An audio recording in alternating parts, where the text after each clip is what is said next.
दिल्ली में जिस e rickshaw को लेकर केंद्र सरकार ने बड़े कदम का ऐलान करके लोगों की वाहवाही लूटी थी, अब वो विवादों के घेरे में है। एक अंग्रेजी अखबार के खुलासे के बाद अब विवादों के केंद्र में है केंद्रीय सड़क एवं राष्ट्रीय राजमार्ग मंत्री नितिन गडकरी। हालांकि नितिन गडकरी ने इस बात से साफ इनकार कर दिया है कि ई रिक्शा निर्माण क्षेत्र से उनके किसी तरह के हित जुड़े हैं। एक सरकारी बयान के मुताबिक केंद्रीय मंत्री के ई रिक्शा निर्माण क्षेत्र से किसी तरह के वाणिज्यिक हित नहीं जुड़े हैं और न ही उनका पूर्ति ग्रीन टेक्नोलॉजी प्राइवेट लिमिटेड से कोई रिश्ता है, जिसके बारे में मीडिया के एक वर्ग में कहा गया है कि उसने बैटरी चालित रिक्शा के निर्माण में रुचि दिखाई है। ई रिक्शा के निर्माण का जिम्मा केवल उन्हीं निर्माताओं को दिया गया है जिन्हें वैज्ञानिक एवं औद्योगिक अनुसंधान परिषद यानी CSIR से इसके लिए लाइसेंस मिला है। अखबार के खुलासे के बाद नितिन गडकरी ने सफाई भले ही दे दी हो, लेकिन वे विपक्ष के निशाने पर हैं।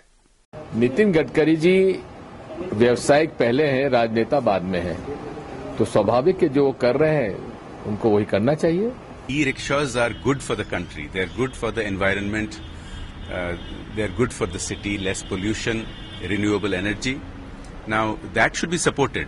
As far as any personal benefit going to relatives of any minister, I think steps have to be taken to ensure that that doesn't happen and that it is done in a transparent manner, so that it is a benefit to the country, to the commuters, to the public. विपक्ष के हमले के बाद बचाव में आई BJP ने कहा है कि ई रिक्शा बनाने में किसी का एकाधिकार नहीं है और कोई भी कंपनी ई रिक्शा बना सकती है।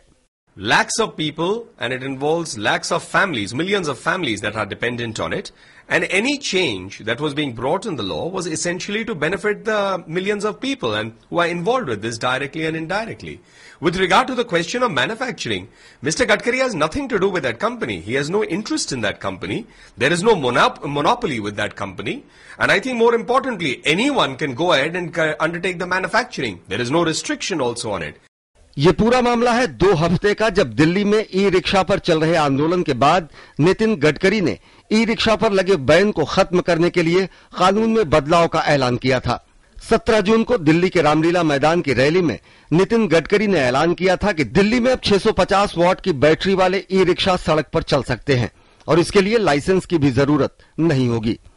सरकार ने दीनदयाल योजना के तहत ई रिक्शा पर रजिस्ट्रेशन खत्म करने और इसे खरीदने के लिए 3% ब्याज पर लोन देने का भी ऐलान किया था।